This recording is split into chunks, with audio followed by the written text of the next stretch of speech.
All right, ladies and gentlemen, I'm Wasabi1, and this is the Natural Selection 2 Combat Live Developer Q&A with Faultline Games. You're, of course, seeing funky little pictures over people's names right now because one of our guys dropped out at the last second. Of course, there would never be a technical difficulty with a live stream, ever. All right. Well, today I am joined by Alex Hayton, the director and technical guru of Faultline Games. Also, Thomas. Hi, guys. Thomas Loop. Huh? Did I get it right? I got it right? Yep. Director and Hi. sound designer. And eventually he will be here, Mr. Tyler Mullins, another developer of the team at Faultline Games. There are, of course, other developers that are not here with us today, and you can find out more about them at faultlinegames.com. So, yes, you can see their heads and faces and everything is all funky. I'm literally going to leave it, though, because Alex is going to be joining us any second, and everything will look pretty once we do that. And maybe the best thing for me to do is just uncheck those. There we go. We'll do that for now. All right. Folks, welcome to our live Q&A. This is your opportunity to find out more about combat. Well, so let's kind of start it out. Alex? Hi. What is combat? I mean, we know it as a mod for Natural Selection and Natural Selection 2, but this is a little bit different. Yeah. Well, I guess we should start with what Natural Selection 2 is as well, and then what NS2 Combat is as an extension to that. So, Natural Selection... Wow. And it looks like we may have just lost our Skype call. Loving this right now. I apologize, folks, for the technical difficulty. We lost Alex. Thomas. I'm still here. So we're going to go ahead and jump over to you, Thomas. Can you take it on for us a little bit? Yeah, sure. So NS2 is basically an RTS, FPS combined. It's a real-time strategy and first-person shooter together, where teams get together against aliens, pitted against Marines. They duke it out to see which team can take out the enemy's structures and command station and hive the quickest. Combat started as a mod back in the original Natural Selection. It was actually developed as part of the game to help people learn the extreme learning curve that was involved with natural selection. It was really, really popular. So we decided when Natural Selection 2 came out that we'd go ahead and give it a shot and bring back what a lot of people love to see. And so we started working on combat as a mod to Natural Selection 2. And later on, we were approached by Charlie Cleveland, the head honcho over at Unknown Worlds. And he asked us if we'd like to make combat a standalone game using the Spark engine. And us as a mod team, we were like, wow, you know, that's really awesome. We're really looking, we really want to do, you know, something as a team ourselves, and this is a great opportunity for us to become something bigger than just a mod team. And it's probably good to mention as well that, you know, Natural Selection was a mod of Half-Life, and combat ended up being mostly a mod of NS2, and now combat is its own game. So it's this cycle that's been completed twice already, and it's really awesome to have that experience and be sharing that with some of the greatest game developers I've ever known. Now, although you guys were, you know, working on the mod together, some of you, you actually formed Faultline Games before you were approached to take combat as a standalone. Yeah, that's true, actually. So we decided we were going to move away from Spark, and we were going to start developing our own games using the Unity engine. We had some ideas, and we were throwing around all kinds of concepts and stuff, and we just wanted to see what we were capable of doing. And so we started working on a shooter project, and it came about pretty quickly. And I believe this is when we realized that we had a lot of potential as a team to do something, and do something really fast. So yeah, we started off kind of not really knowing what we wanted to do, but we just jumped in and started creating. And a few months later, we had a pretty good concept done, and we were happy with what we had. And then all of a sudden, just randomly one day, we got an email from Charlie, and we stopped everything that we were doing and immediately started working on combat. All right, so let's dive. Hi, everyone. There we go. He's back. Alex, do we got you here? I'm here. All right, we're still waiting on Tyler to come back in. The joys of Skype, although I don't think that was my end. I think that was on your end. That was my end, yeah. I live in a third world country when it comes to internet, unfortunately. Third world country named London, England, folks. Please send your support through UNICEF today. So, Alex, you know, we talked a little bit about what combat is, who Faultline is, but let's talk about what is the difference between combat in its standalone version compared to the mod for NS2 that people are used to. Okay, well, first off, we've been working on it for about I'd say it's got about a good year's worth of technical work that's been going into the version that we're working on now. We've been adding a lot of new functionality, a lot of new features. We've really been working on the usability of it as well, because obviously it looked really much like a mod before. We're trying to really up that level of polish, make it really easy to play, a lot more visually appealing, and we've done a lot more work on the soundscapes and just how everything feels. It should feel a lot better. And there's also a lot of abilities that we had in kind of rough cut, and that we've now really worked them out. We've got the balance a lot better. So yeah, there's a huge improvement over the mod version. What goes into, you know, into testing and preparing for some of these changes? You know, what is your process for determining how you guys want to put something into the game, and once it's in, how do you determine that it's going to work? The way we do things is that we have a little board. Everyone on the team votes for features that we think would be good or not. And then once we've done that, we start designing. We go and work out a sort of detailed design of how the feature's going to work. So there's been a couple of abilities that just came out of the blue that we've actually thought, you know, they would work really well. And we've ended up picking them because of that, going through that process. And then they'll normally take a little time for someone to develop, and then there'll be the art guys coming in with the sounds and the textures and the models. And then it can take like a month to get the feature into a point where it's stable. Yeah, we have a sort of iterative process on that. All right, and I am bringing Tyler Mullins back in right now. Tyler, are you with us?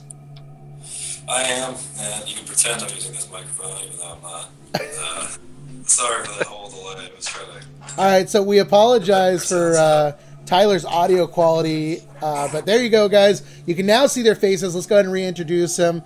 We've got Alex Hayton down here on the left side, Acid Rain to my right, and Mr. Tyler Mullins down below. And so we're just talking about a little bit of the process and things that are going on. You guys, you've been working on this for a little bit of time. You got the opportunity to go to PAX with Unknown Worlds and a show in conjunction with the Subnautica Alpha. What was that experience like for you guys? I mean, how did that work for you? You got to meet people. They got to play your game, feedback. I mean, let us know. What is it that you got out of PAX? So since I haven't talked, I'll take that. All three of us went, and this was our first time at an event like that, I think. Wow, and Tyler is gone. I don't think we could have asked for any funnier moments with Skype. So I'm going to go ahead and just let Alex take care of this one. Okay, great. How should I say it? It was an incredible experience. Absolutely mind-blowing. I've never been to a gaming conference of that size, and especially being there and showing our game to people, seeing their reaction when they pick it up and give it a go. Yeah, it was great. And also really good to spend some time with the Unknown Worlds guys as well, because, I mean, we're in different sides of the world, so it's very difficult to, it's very rare for us to actually meet up and have chats face-to-face, so that was really good. What's the feedback like from people that got to play the game? Obviously, having been at PAX myself a few times, you get a good mix of people that have never heard of NS2, let alone combat. And then you get the veterans that have played it, love it, and probably picking at you a little bit, going, well, why'd you do this? And why are you doing that? What was the feedback that you were getting from people? Well, it was interesting. You could split the feedback into people who played NS2 quite a lot, and I would say about 60% of the people that came and saw the game had never heard of NS2 or had really never played it. So it was really interesting watching them pick the game up. We've made a lot of improvements in terms of how easy it is to get into the game, to just pick it up. But we noticed that there's a lot more we could have done, so that's something we've been focusing on since PAX.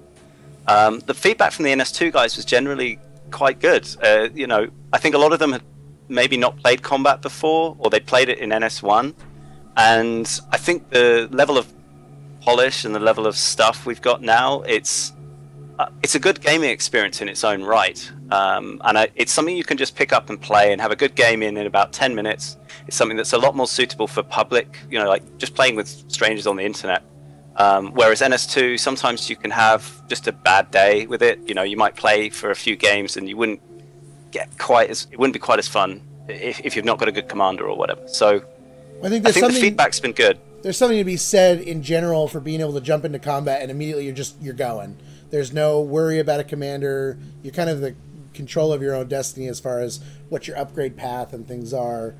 And in general, are you seeing that the feedback from people is that they like that over maybe the vanilla NS2 model in this sense? I think for people who've never played NS2, it's much more approachable. I think for people who own NS2, it's actually quite a good way the reason I started writing combat mod originally was for NS2 was because I didn't have a lot of time to play. So I found that something I could just jump straight into was actually a real advantage. I could just have a quick game, 5 minutes, and it was good. You thought spending time right in the mod would take less time? Well, yeah, yeah. So, yeah, go ahead, Thomas. Yeah, so I just wanted to add on to that is that one of the biggest things that we learned from PAX is that people come and people go, and a lot of people don't have a lot of time to spend playing 1.5 hour long games. And while I think that some of those games that require that kind of time, League of Legends probably being one of the most popular ones that I can think of, they're enjoyable to an extent when they get that long. But some games, like if you're losing, it's a 45-minute waste of time. And what we really wanted to focus on doing was getting people into the game as quickly as possible, getting them matched up with people as quickly as possible, and having the game done at a pretty quick, as quickly as possible without, overcompensating for trying to take time away or add too much time to things. So I think we got the right balance there. So we want quick games. We want people to get in as quickly as possible. And those are our big focuses right now on how we're shaping combat. Yeah, it's almost like a streamlined drug delivery system, because you get the full experience of leveling up to max level, customizing your character as much as you like, and potentially, wiping the floor with the other team all in like 25 minutes. So, and you can do that, 10 times a day. So it's really like, that's always been my favorite thing about combat, is that it combines, Counter-Strike style, fast-paced, team-based gameplay, first-person shooter, with RPG elements that are just really addictive, and you get to repeat the whole experience very quickly. So, I think that brings us to a good question, and, Zek23 is asking it in here too. Does the game have much content that is fully original from neither NS1 or NS2? And I think that brings us into a great opportunity to talk about some of the differences in NS2 combat. I don't know who wants to field this one, but, what are we thinking here? What are some of the components that may be different? Maybe some new weapons or abilities? Yeah, so we were really thinking about that when we first started working on the standalone project. We thought we'd need something to differentiate it. So first off, we polished off the Devour ability, which was available in NS1 combat, but which we think we've kind of got it in a way that it works and it doesn't imbalance the game too much. It's pretty good as well as an experience. We also brought through a couple of community guys we've been working with way back, and they said, look, we've got these things, we'd like to put them in. So we've got an NS1 knife and NS1 light machine gun as pickable weapons in the game. We haven't yet worked out quite whether they'll be side grades or just a reskin, but they're abilities in their own right. We've also been working on some new game modes. So at the moment we're working on a capture and hold game mode for combat. Something where you're capturing areas of the map, essentially a bit like the resource towers that you have in NS2, but it's a lot quicker. And the other stuff we've been working on, I'd love to talk more about it, but there's some stuff we're not going to be able to reveal today. So we've got some new abilities coming. What can we reveal today? I mean, I think people have already gotten a little bit of early hints from some postings on Facebook. But what do you guys think? Do you think it's time to really show them what's coming? Yeah, well, we could show some stuff. Tyler's got this really serial killer grin on his face. All right, guys. Everything we've added, so here we go, guys. The official unveiling of the return of Devour.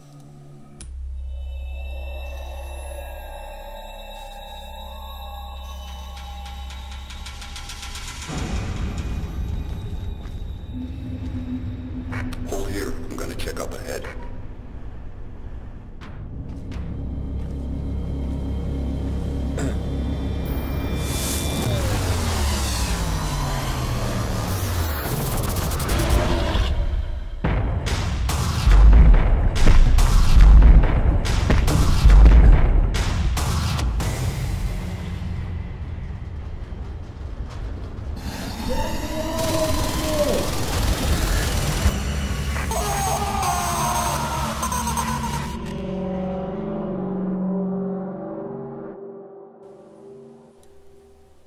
All right, and there you have it, guys. That is the official reveal of Devour in Natural Selection 2 Combat.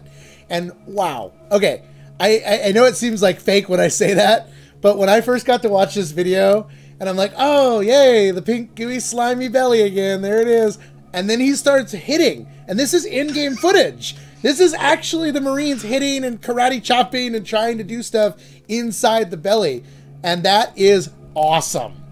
So I wonder what that round thing is that it's punching at. I was trying to figure that out myself. Which end was that? It's probably best not to know. Yeah, it's probably best to just forget about that and pretend that we never saw it. So let's talk about Devour a little bit. What was the decision in bringing it back into the game? So that was one of the biggest. Well, we had a lot of requests at PAX, but one of the most consistent things was people wanted to see Devour come back in. And I have always played Marines.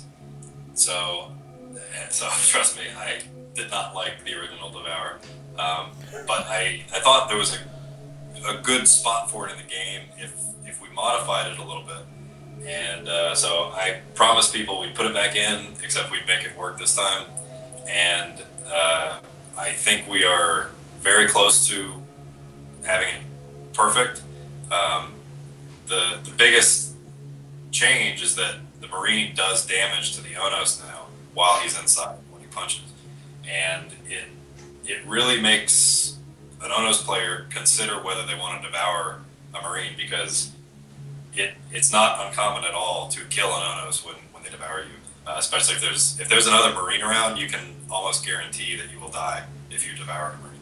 So in my opinion, and I almost solely play Marines, I like the ability a lot because it gives you a chance. I mean, if you couldn't have escaped from the Onos anyway, this will allow you to at least do some damage. Well, it's pretty cool, and people can see the video right now. That's actual in-game footage of a Marine trying desperately to get out of that stomach. I try to imagine myself, like, what would I actually feel if I'm inside an alien's stomach? But it's probably best I don't do that. You know, one of the questions that's coming up now, because people are seeing the inside of the belly for the first time. One of the things, of course, with NS1 being a mod, Combat being a mod of a mod that became official, NS2, and then Combat being a mod for NS2, now Combat going on its own. Are you guys going to support any modability to Combat? Of course. Yeah, I mean, how could we not? I think the plan is to go with the workshop support that's already there in NS2. From a technical perspective, I'm still working out the details, but I would like to have it so you can make your own skins for the items and weapons, but I haven't yet worked out how to put that in. If we can do it, then we'll have it as something you can do. So you could run a server with custom skins and people can choose them, and I don't know, we'll work something out in terms of whether those are things that you can unlock or something like that. So let's talk about the buy menu, because this is something that has definitely evolved over time. Continually, you get a lot of feedback. You get a lot of people saying, "I like that. I don't like that. Why did you do this? How can this be better? How can I explain this to someone and get things to be easier to move forward?" Right, Acid? Oh my God, that buy menu. So the buy menu has been this big. I wouldn't say a problem, but when we initially did the buy menu, you always that you feel are best for the player, and with our first implementation of the buy menu, we thought we had it locked down solid. We took it to PAX, and the majority of people hated it. They absolutely hated it. So we took things from that.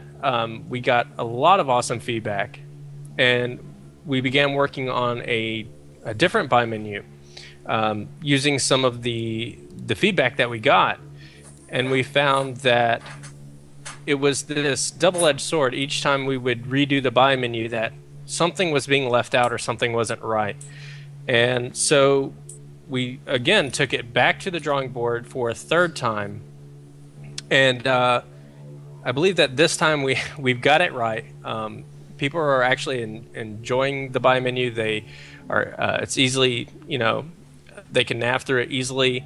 It looks beautiful. It's got pretty shaders. I mean, we have put a lot of work into making the buy menu not suck and making it something that's easy to bring up, get what you need, and get out of really quickly.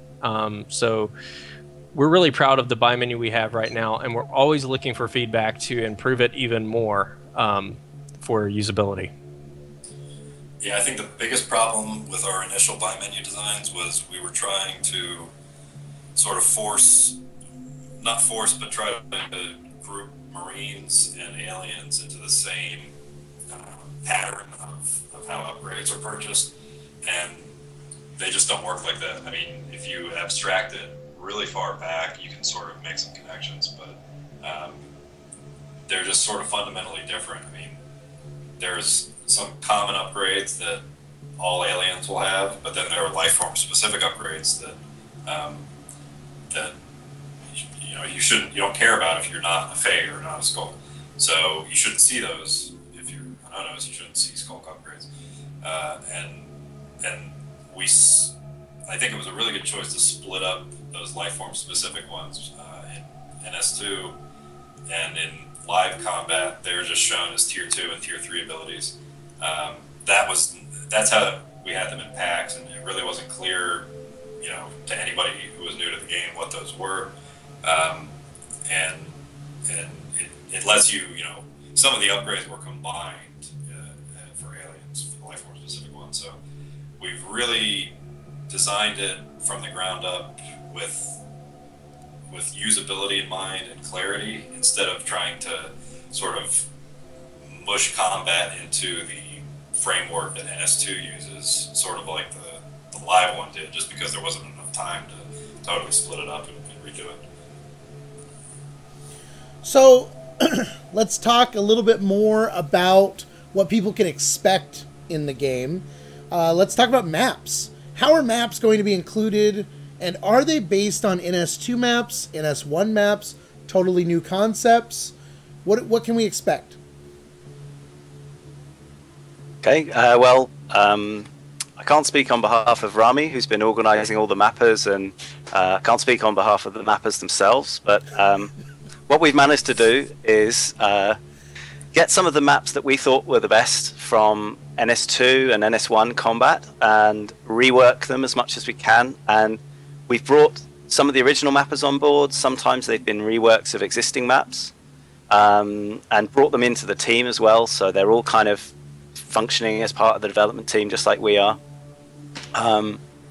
And we've really worked on improving the polish on the maps that people really liked. So for things like Pulse, we found that the map, it's an NS1 map that was then remade into NS2, and the guy who's working on that has literally spent the last month working on just the lighting, just making it just look beautiful everywhere, and it's really paying off. They're lovely.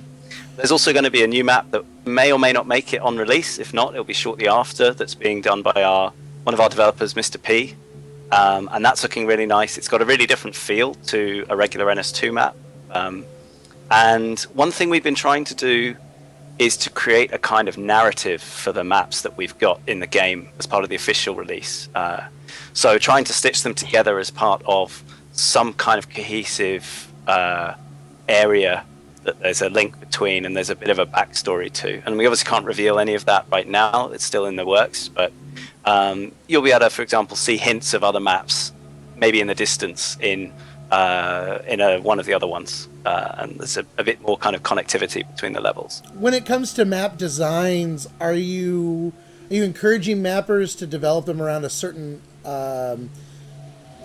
max player count, or what is your vision? What are, we know NS2 has kind of a max players of 24 players. Are you guys feeling the same way? I know with the fact that this is kind of molding into a larger question here, obviously, but NS2 Combat is able to pull out some of the pieces in vanilla mode that maybe your performance hinders in general. Does that maybe allow you guys to look at larger player counts, or are you kind of looking at 12 to 24 players as well? Well, in terms of player counts, it really varies depending on the map. So we've got some maps that are more suited to smaller player counts, and we've got others that work pretty well when you start increasing the numbers.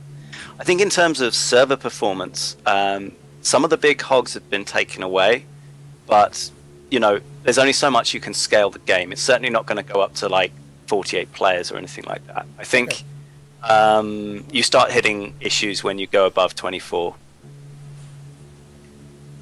One thing that I'm interested in seeing with our new game mode, I feel like we're going to need bigger maps, and our custom map Mr. P is making is a good size, I think, for our new game mode.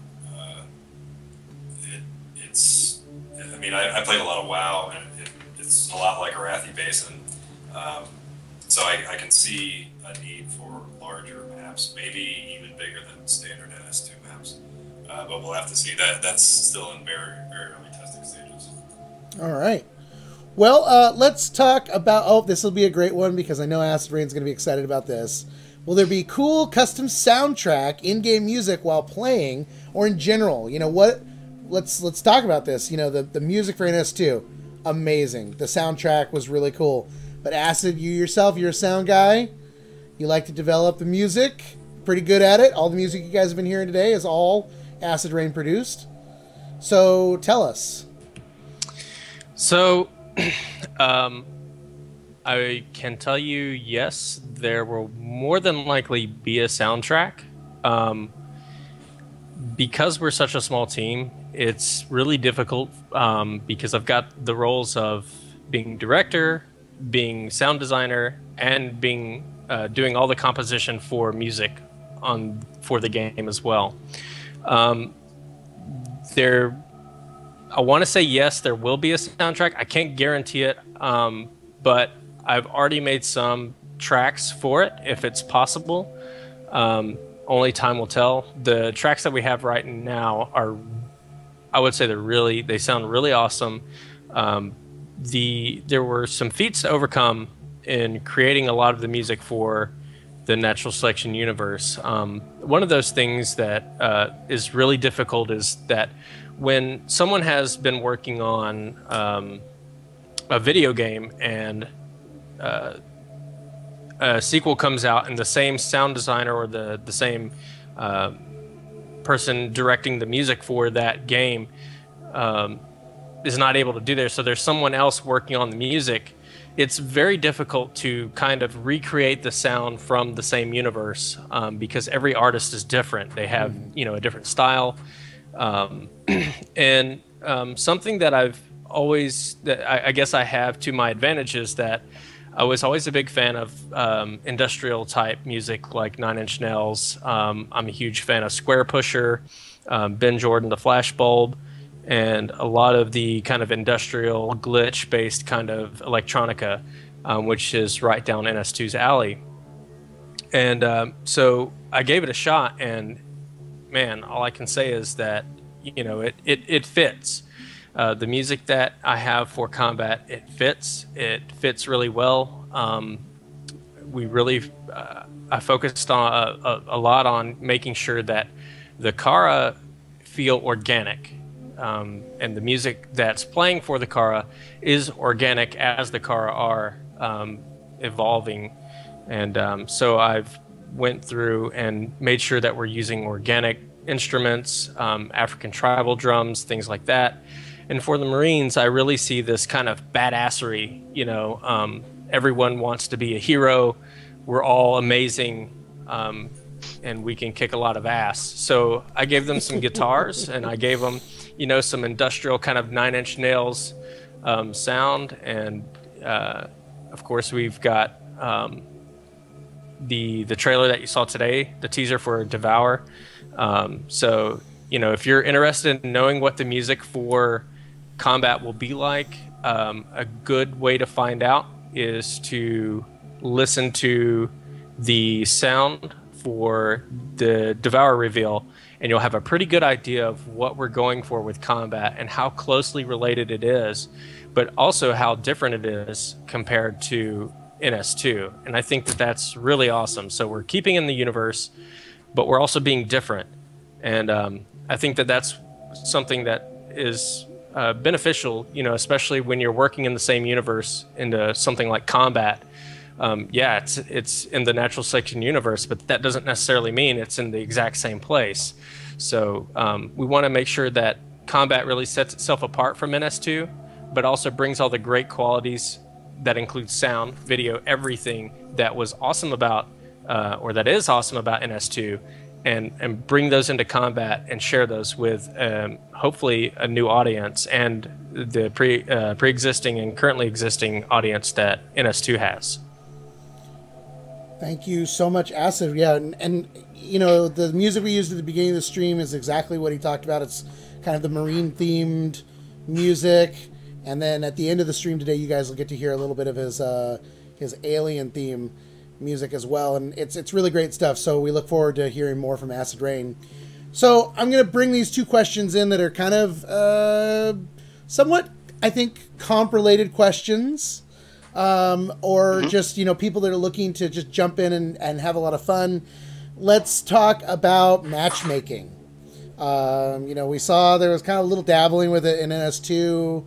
Needs a lot of work. But, what are you guys doing to bring that mechanic into combat? Do I get to take this one? Because this is my favorite one. Go for it, Tommy. Yeah. So I've always been a really big fan of matchmaking games, getting into a game and not having to sit for an hour waiting on your friend to accept the Steam invite to get into the game and play with you. Back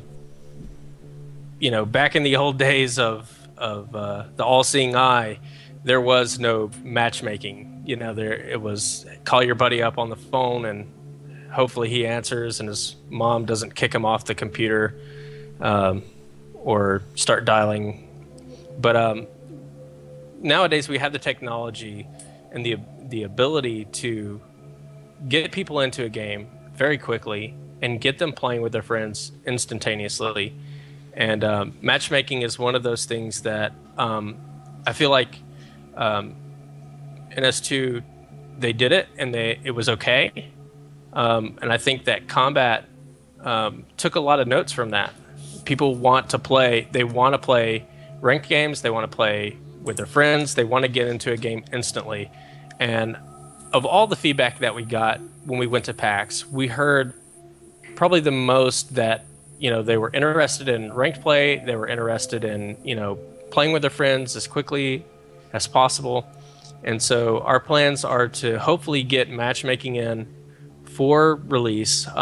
We're not really certain 100% if it will make it in on release, but we're definitely pushing to make sure that when the game ships, matchmaking will be in the game, and all you'll need to do is click one button and you'll instantly go into a game.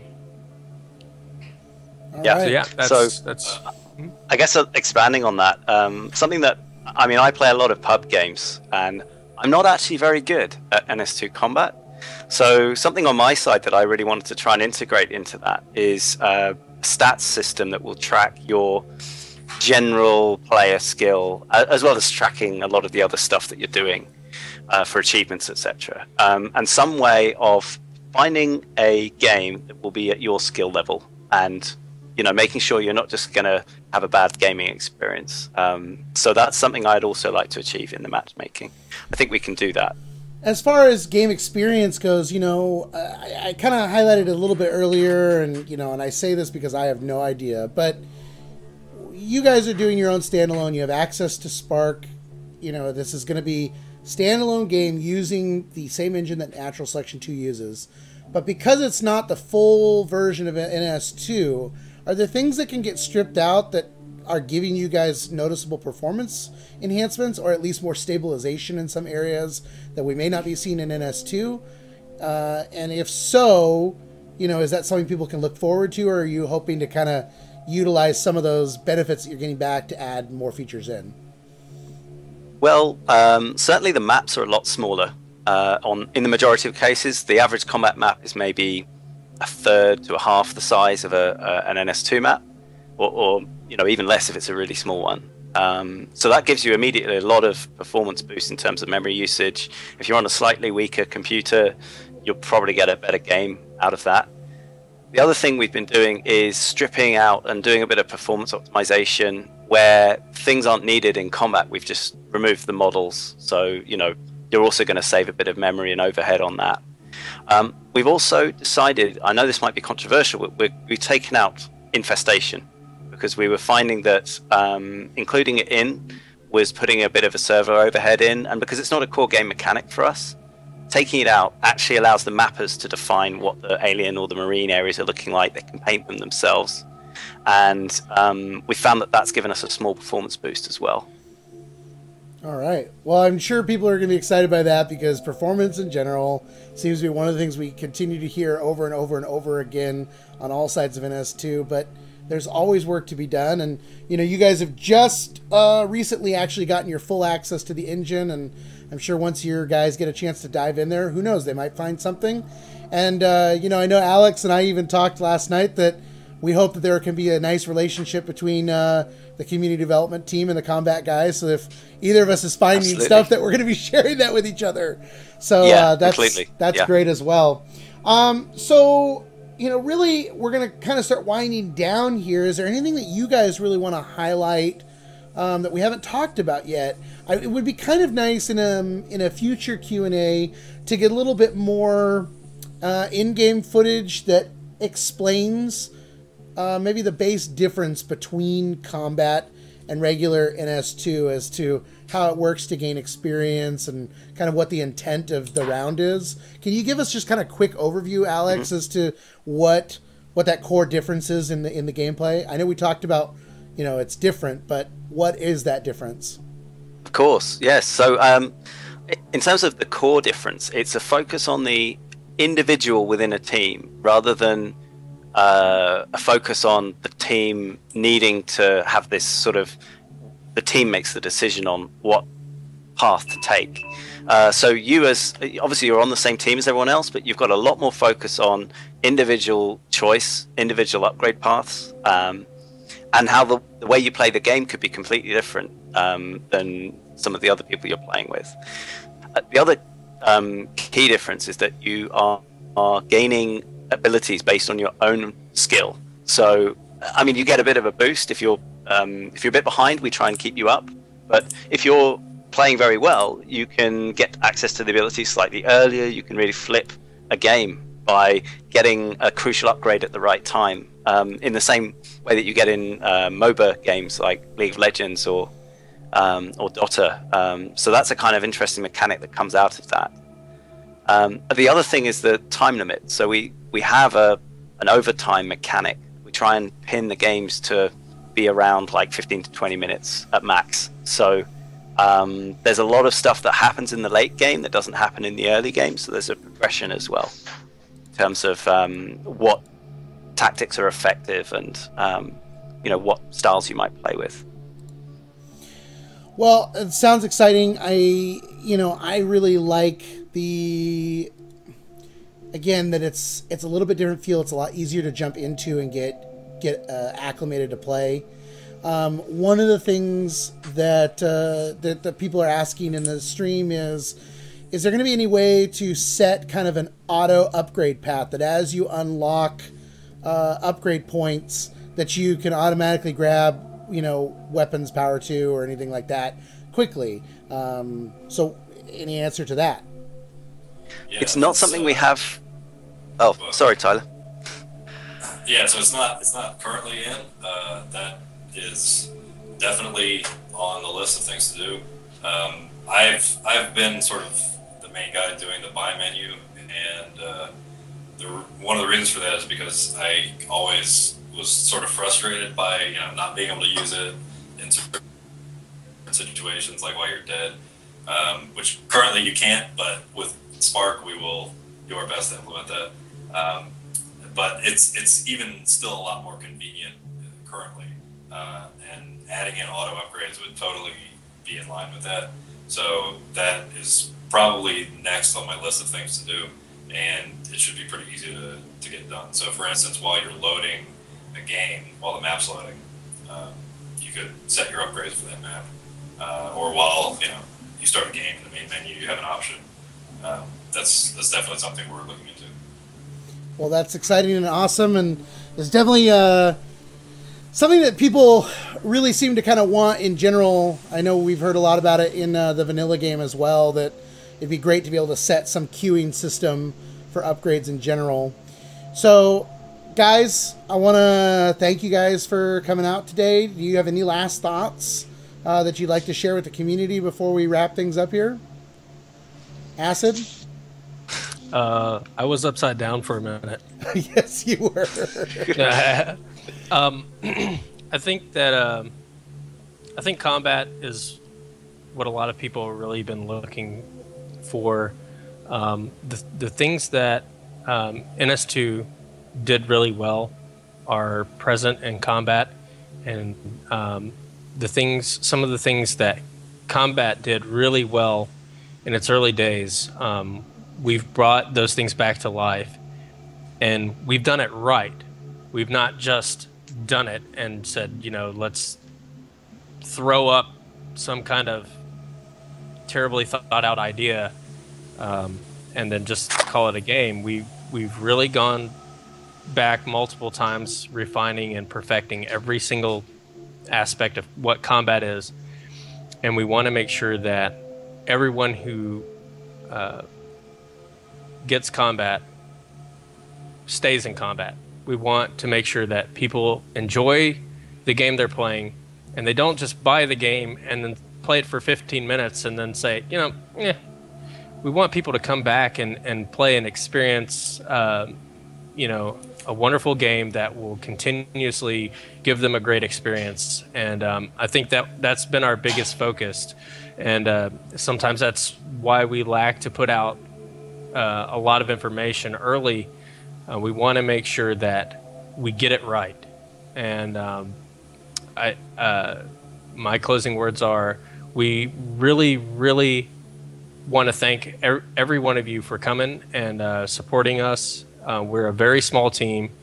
We've essentially built this game completely with our own personal funds, and it's awesome to see that people support what we do, and we really appreciate that. So thank you, and we hope to have something out for you guys hopefully soon that's fantastic and that you'll enjoy playing for a very, very long time. All right, Alex, any last words from you, sir? I guess the only thing I would say is we've got more stuff planned as well. I think we'll be doing hopefully more live streams like this, and I would expect that we'll have more stuff to reveal as time goes on. We've got a couple of new abilities, one for the Gorge, one for the Marines that we haven't talked about today, but we could, we could definitely elaborate more on those. Watch this space, I think. All right, Tyler. So I've seen this mentioned a couple of times on forums, and I sympathize with it. Combat has always been NS2 combat. As soon as it came out, that's been the only game I've played for the last 3 years. And one of the biggest gripes I've had with it, even though I love playing it, it does get frustrating sometimes, whether it's, a balance issue or just something that there wasn't any attention devoted specifically to it. It was just sort of ported over from NS2 as part of the game, and it wasn't considered specifically in the context of combat. I just want to let everybody know that, with many people working, well, not many, but a lot more people than were working on the original mod, we have the ability to, carefully consider these additions, these abilities, the numbers, balancing the numbers. We do balance changes weekly, and that is my biggest focus, is making sure that the game is fun for everybody, not just that aliens win half the games and Marines win half the games, but that nobody, while they're playing, feels like there's no way I can win. There's nothing I can do. I'm just being totally destroyed by this guy. And I think we have eliminated 95% of that. So anybody with, who's had a sour experience with live combat, should really give it a try. It's a lot less frustrating in some ways. So I just want to, I promise that I will personally ensure fun, balance, and hopefully less rage. All right, well, folks, we'd like to thank you guys for coming and tuning in today for the live developer Q&A about Natural Selection 2 Combat. We'd like to thank Thomas Loop for coming and being with us, Mr. Alex Hayton, and Mr. Tyler Mullins. We'd also like to thank you, of course, for supporting Natural Selection 2 and Natural Selection 2 Combat. This is not the last Q&A that you will see, and there is so much more to come. Today we're going to end it with, of course, showing you that Devour video one more time. Thanks for tuning in, and we'll see you next time. Dylan, hold on. Before you go, I just want to say thanks to Super Effective and White Wolf. Sorry. And Apple Juice. We're going to go right back there. Let's pretend I didn't say anything. Okay? Okay, because there are a lot of guys that helped us with this reveal video, and I wanted to say thanks to them. So, Super Effective, White Wolf, Apple Juice, Kuji, thank you very much for helping us out with the voiceovers and the editing and some of the sound effects. Really appreciate it. And also, watch the forums. There'll be a message on there about we're hopefully going to recruit some more playtesters as well. So, if you're interested and you like NS2 and you own a copy of NS2, and you know it, then please respond to that. Could not have said it better myself. Thanks, guys. We'll see you next time.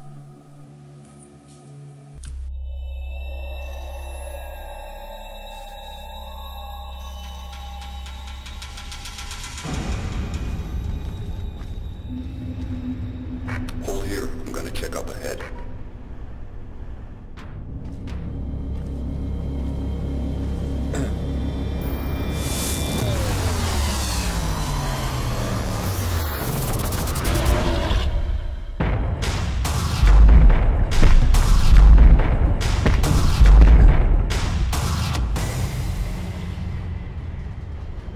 Yeah.